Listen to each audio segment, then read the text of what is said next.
Hi everybody, Emma from Yellow Brick Roads here, helping you build your confidence. As the majority of you know, I go live every week on my profile since we've been on lockdown. I think this is number 8 or 9, and I am picking the brains of the professionals to help us emotionally, physically, mentally, everythingly at this moment in time. And today I have a lovely lady called Marissa, who is a relationship counsellor and breakup coach. She's here with us today.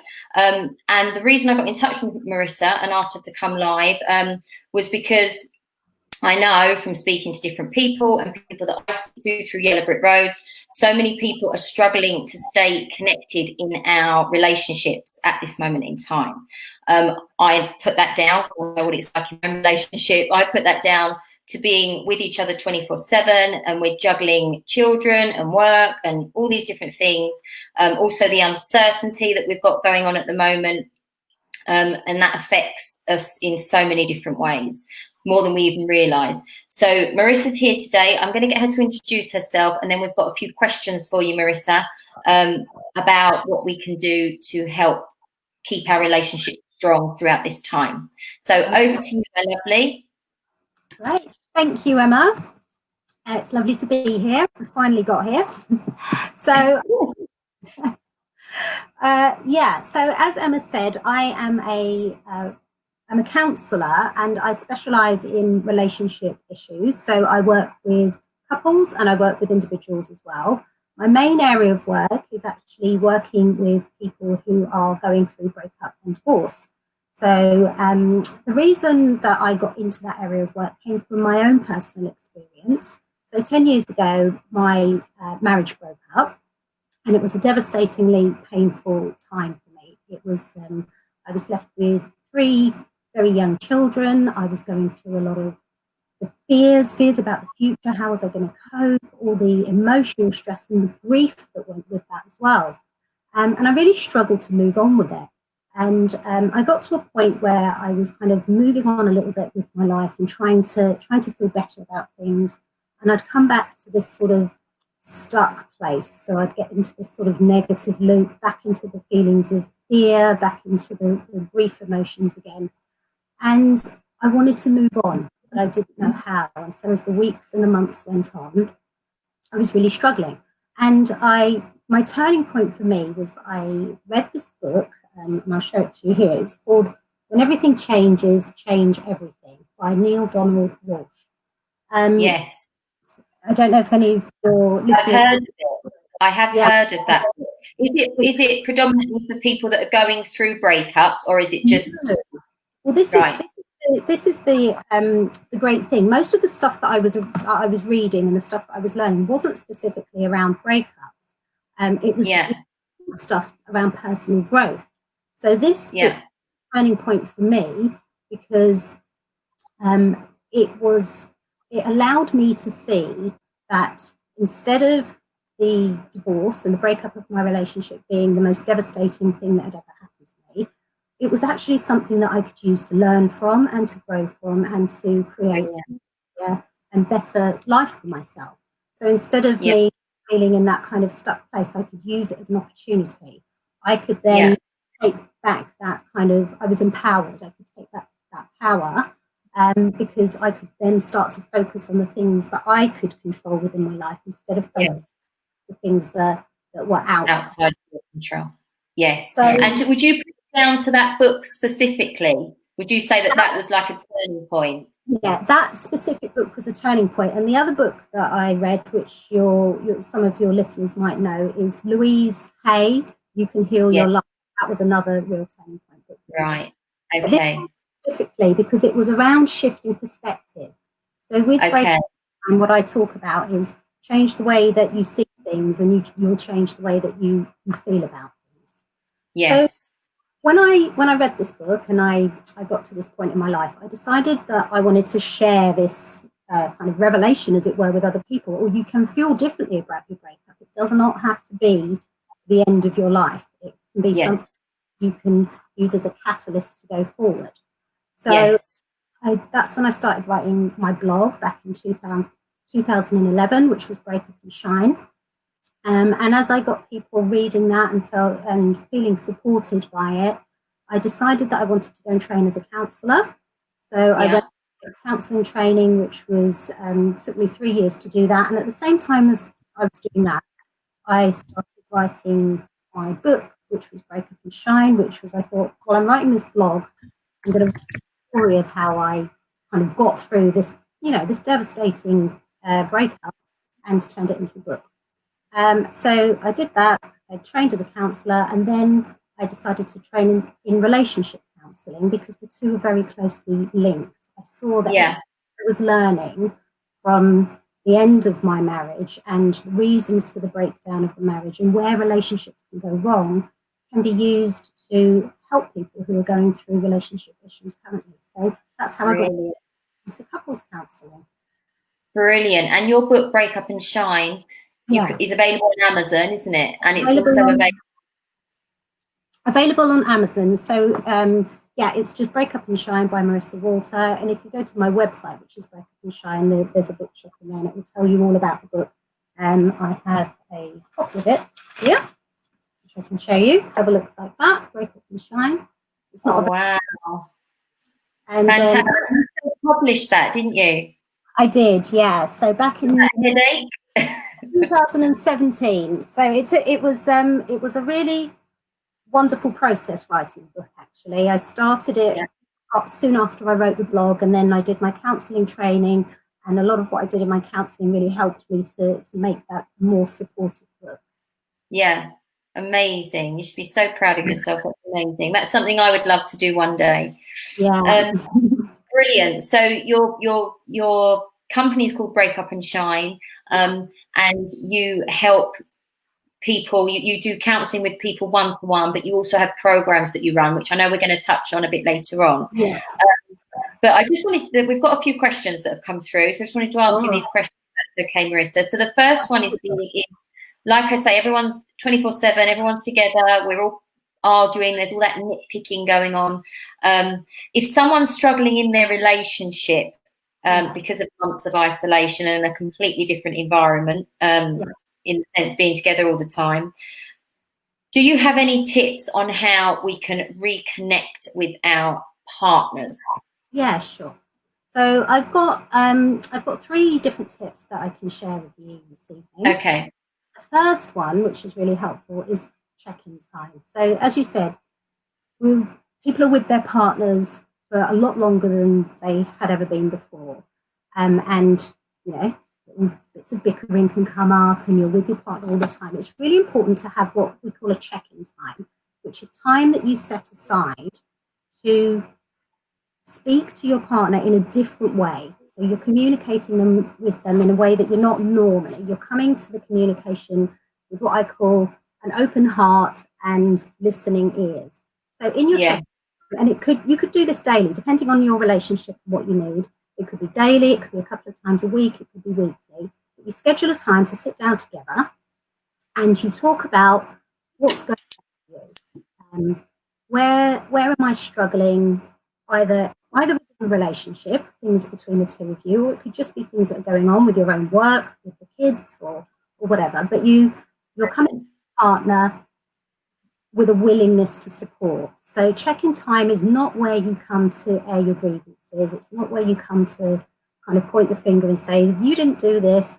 It's where you come to say, I'm struggling here and I need some support with this. And your partner, they may be able to offer practical support or they might not. It might just be that you're just there. You're just there to hear your partner. So check-in time is one way. Brilliant. Yeah. The second thing is, it might feel a bit opposite to reconnecting, but it's actually to have time and space apart from each other. Yeah. The temptation is, we've got all this time together, let's do more together as a couple, let's do more together as a family. And especially when you find that you're bickering more, you might say to each other, we need to spend more time together, we need to have a date night. And those things are really good and really important. But it's also important to have time apart, time where you are tending to your own needs, time where you are looking after your own self-care, and just basically meeting your own needs and keeping yourself happy within the relationship. So make sure that you schedule that in.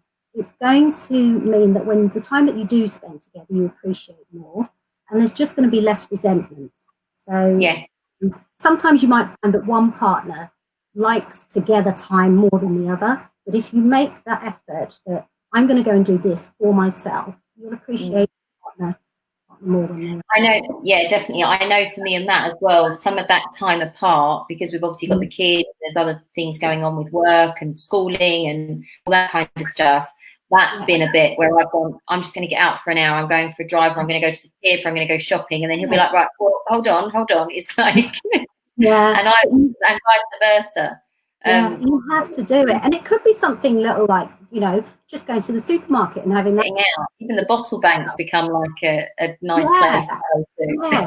But it can also be something more fulfilling. You could take that saying, right, I'm going to take 2 hours out this afternoon to go and do something creative, something that nurtures, something that's important. So, definitely. This is music to my ears, because what I've actually created, I create it every week. I do a blog of some description, and I create like a graphic or something that people can download to sort of check in with. And the graphic that I created this week lists both of those things, checking in with each other, like communication, and also having a bit of time apart. So I'm doing well. You're doing those. That's good. Well, the third thing, I'm doing well. The third thing, which you might well be doing as well, Emma, because I know that this is part of your thing, is appreciation and gratitude for your partner. Yes. Such a strong way to reconnect, because we're often so quick to point out when they pissed us off. Yes. when they've done something wrong, when they, and when they've left the dishes out. But it's really rare that we take the time to say, thank you for doing that. I really appreciated that you did. And sometimes people find that quite difficult to do. If you're not used to talking to each other in that way, it can feel a little bit like, oh, this is a bit touchy-feely. So, it's a habit, so it's just something to try and get used to. But the other way that you can do it is to just keep a log personally each day. Both partners do this. Keep a log of 3 or 5 things that you feel grateful for about your partner. And just notice in a very short time how that shifts the way that you see them. And definitely. That's a game changer, isn't it? Yeah. Because I know, that is a massive game changer. I use the 6-minute diary to log my gratitude every day. But if I'm honest, it's normally around the kids, and obviously I'm grateful for Matt. I love him to bits, but I very rarely tell him that, because it's like he's there and he's always been there, and I'm thinking he feels the same way for me. We just completely take it for granted. Well, that's it. Gratitude is the opposite of taking for granted, and taking for granted is one of the things that really just erode a relationship, and you don't even realize, because you are just, oh, he's there, he'll always be there. But totally brilliant. Well, thank you for that. The next question: what would you say? What makes a relationship last? So, can you argue in a healthy way?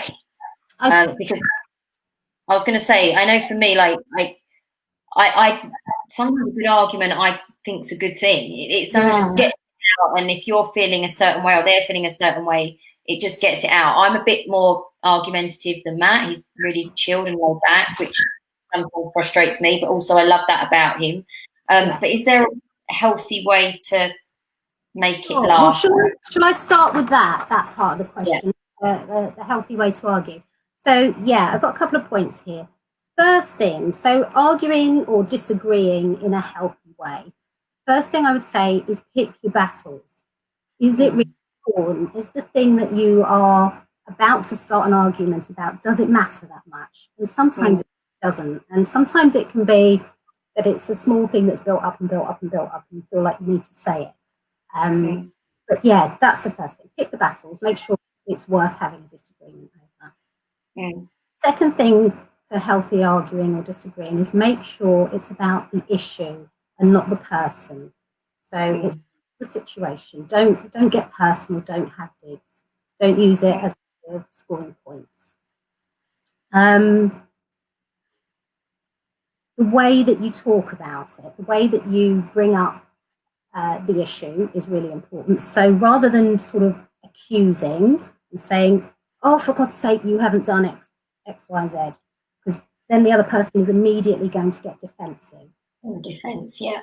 Own what is bothering you. So you can say, I feel really upset that you didn't do that because, and give a reason. If it's a valid reason, then it's okay. If there is no valid reason why you're upset, then it's back to point one. It's kind of, oh, is it bringing up?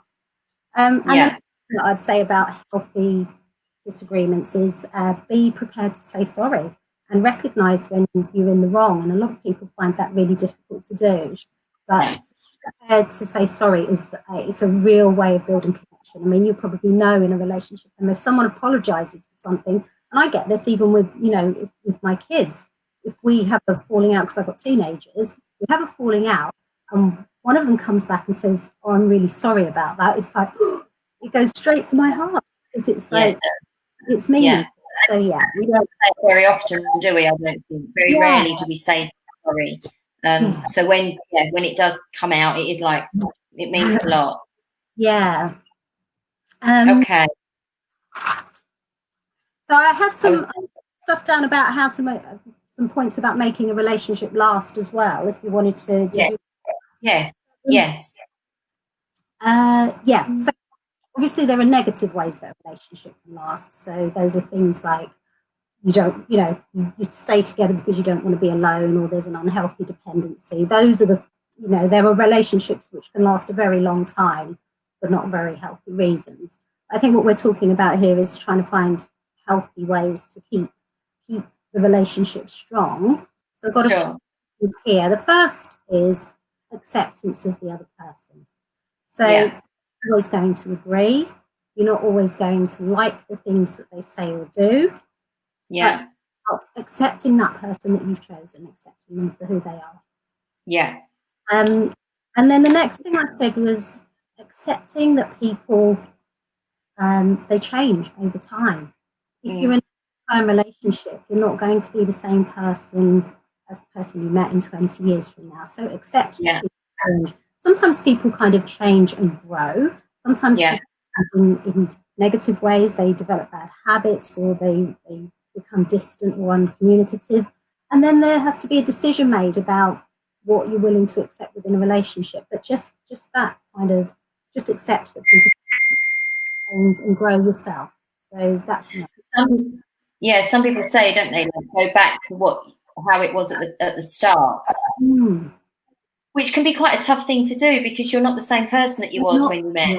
So to go back to that, yes, it's great, but it doesn't happen. It doesn't work. No, you're not the same people. And you can, when people say, I want to go back to how it was at the beginning, it's worth, if you've got a healthy relationship where you can talk about this, check in with each other. What was it about the beginning that you want to go back to? And you can bring some of those traits back, but you're not the same people. So yeah. Okay, brilliant. Okay. The third thing is taking responsibility for their own happiness. So relationships that last are ones where people take responsibility for their own happiness, as I mentioned before. If you try to spend 20, 25, 30 years using your partner as your sole source of happiness, it's too much for one person. It's too much responsibility for one person to be happy. So you have to be within yourselves. People who are their best selves bring their best to the relationship. Yeah. And the last thing is empathy and kindness. And even though I said about taking responsibility for your own happiness, it's really important that you've chosen to be part of a relationship. So tune in to how your partner's feeling, help to support them in their needs, and be kind, even if you don't always agree with each other, and decisions that are made, just kindness. Yeah. Totally. I think that's so important as well, because it's so busy. We're always so busy, even now when things are quieter and, nothing's open. And, I know for us, there's no kids clubs. We're not backwards and forwards to kids clubs all the time. We're not backwards and forwards to school. There's all these, it is peace. It's more peaceful. There's less rush, but it still seems so busy. Everything seems so busy. And that could just be having the kids at home, adapting to a new lifestyle to a certain degree. So I think that's really important what you said, what you touch on there. Brilliant. Okay. I've got 2 more questions. I put it, this is if people are, because I know, and I have spoken to a couple of friends that are going through this. So they're in a relationship, they're at home, and actually, as far as they're concerned, their relationship is coming to an end, or it could be over. And they're together, they're home, they're battling that, which must be really, really hard, especially in the situation that we're in now, where you can't really escape and you can't really go very far. You're not necessarily being able to meet up with those people that you want to see that will support you through it. So do you have any advice for someone wanting to walk away from a relationship? Is there anything they can do to prevent it getting nasty? Yeah, so it's, as you say, Emma, that's a really difficult situation to be in, where, you know, for practical reasons, you might not be able to physically remove yourself from the situation that you're in, but you know that the relationship's over. So the first thing that I would say is to be really clear about why the relationship is over, and your feeling, your why, as it were, your big why for why the relationship is over, is what is going to pull you through the distress and the pain and the feelings of guilt that might come up for being the one who is ending the relationship. So if, you know, if it's having a serious impact on your mental and emotional health, or if you can just see that there's no hope left for the relationship, just be really clear about why it's over.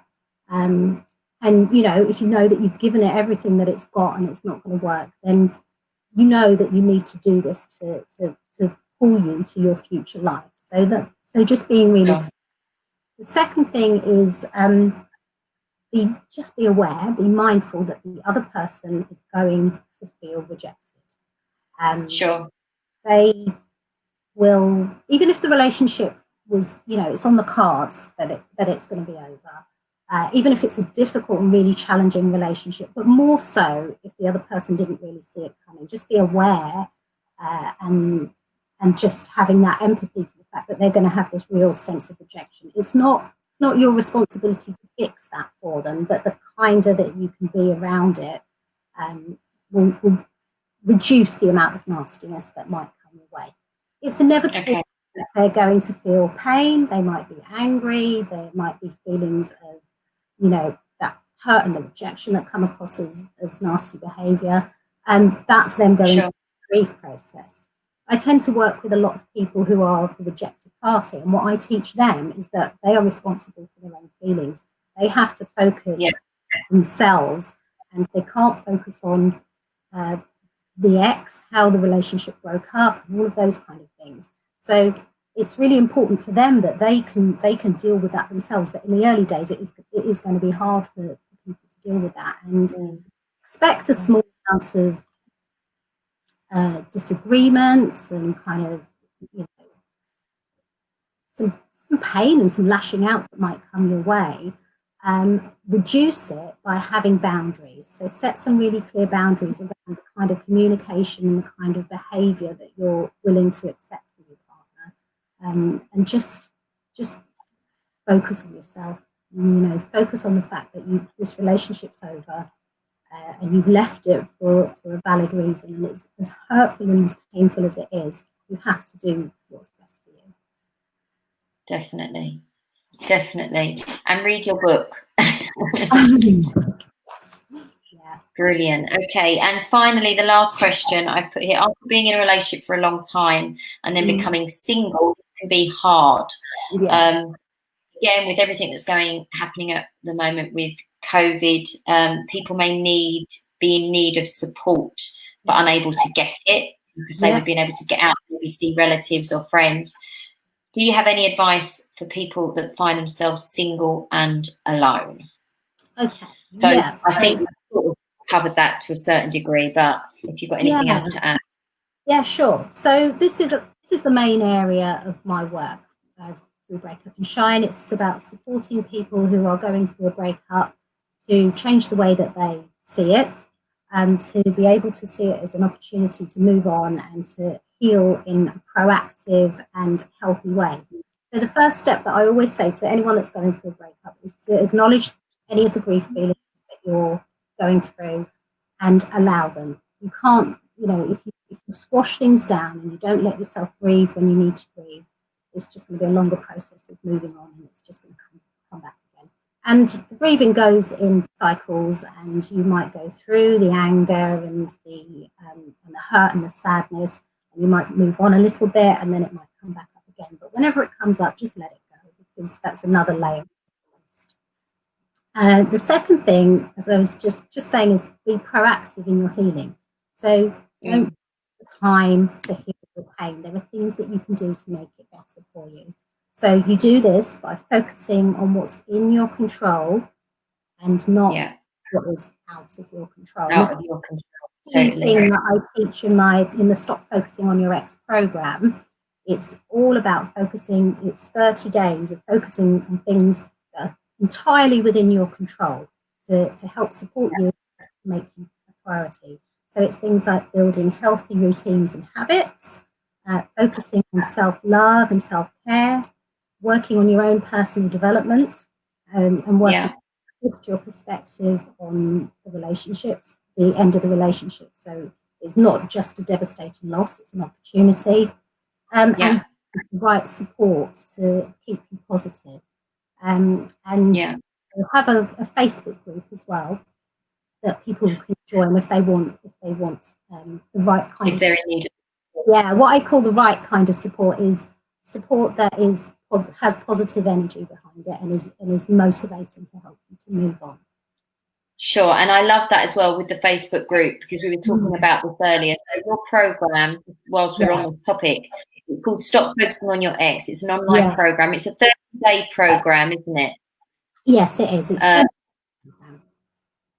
and part of that, if anyone signs into the program and wants to partake in the program, they then go into another group where they're with people that are going through the same sort of thing, I take it, that are on the program going through right.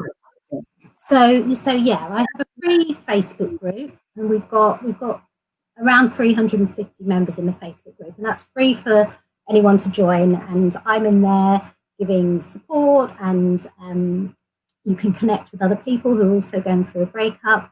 If you're a member of my free Facebook group, if you join up to that, you get 50% off the Stop Focusing on Your Ex 30-day program, which is 75 pounds, and you get that for $37.50, I think, half price. You're a member of my Facebook group, and as you said, once you get on that program, there's a separate dedicated group just for people who are on that program as well. Which is great, because I think that's what people need, is they need to have somewhere where other people are going through what they're going through. Because I think, you know, I know when you've been through something, you understand how people feel, but that becomes a memory over time, doesn't it? So to actually be people that are going through it at the same time as you, that you can talk to and that understand exactly how you're feeling at that moment, is really important. And I just I was just that's fantastic. Sorry. No, I was just going to add there that as you were saying that about people that are going through things at the same time as you, so my divorce was 10 years ago, but actually at the beginning of this year, I went through my own breakup of a second long-term relationship. And one of the great things about the work that I have been doing is that I know that it works, because I've been following those processes myself, and it's helped me to heal. It's, you know, we're 5 months past that, and it's I know that doing the work really works. So yes, brilliant. Okay, thank you so much. So I just want to touch on a couple of things. To access, if you are in Marissa's, I'm going to go back to this banner. If you are interested in Marissa's program, which is an online program, it's a 30-day program.